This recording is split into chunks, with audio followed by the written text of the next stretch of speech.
Smart Bangladesh এবার এক দফা শেখ হাসিনাকে কবরস্থানে পাঠাতে হবে। পালাবো না। কোথায় পালাবো? পালাবো না। প্রয়োজনে ফখরুল সাহেবের বাসায় গিয়ে উঠবো। কি জায়গা দেবেন? না হলে ঠাকুর গায়ের বাড়ি আছে, ওই বাড়িতে গিয়ে উঠবো। ঠিক আছে? একটুকু একটা শব্দও বলবো জমা দেবো কেন? 10টা মিনিটও সহ্য হয় না, 15টা মিনিট সহ্য হয় না। এখন অপেক্ষা কার জন্য আসলে? হ্যাঁ, এখন অপেক্ষা কার জন্য? আপনার জন্য। মাসুদ, তুমি এখানে সবাই কি পুরনো খেলা শুরু করছো?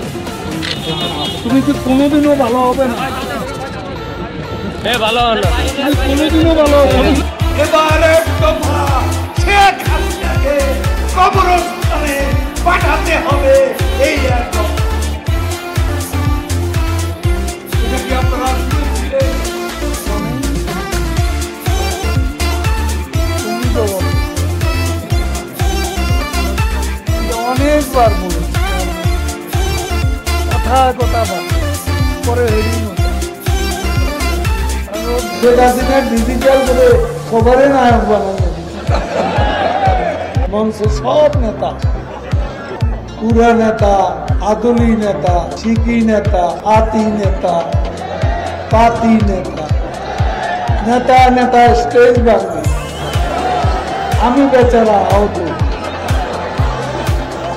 এই মঞ্চ আমার দরকার নেই, মঞ্চে এত নেতার দরকার নেই।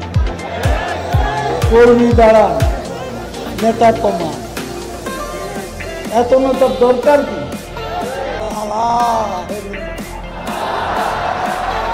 অন্তরে জ্বালা,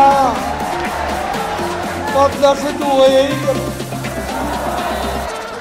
কর্ণফুলী টানেল হয়েই গেল, ঢাকা তরুণ প্রজন্মের মেট্রো রেল হয়েই